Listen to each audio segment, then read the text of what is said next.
This station is activating the Houston Area Emergency Alert System at the request of the National Weather Service in League City, which has issued a severe thunderstorm warning now for southeastern Montgomery County, western Liberty County, northeastern Harris County until 8:30 a.m. It's a severe thunderstorm line near Chateau Woods, near Spring, moving eastward at 30 miles per hour.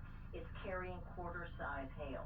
Hail damage to vehicles is expected, also wind damage to roofs, siding, and trees. The emergency alert is being issued by the National Weather Service in League City again for a severe thunderstorm warning for parts of Montgomery, Liberty, and Harris counties until 8:30 a.m. This concludes activation of the Houston Area Emergency Alert System.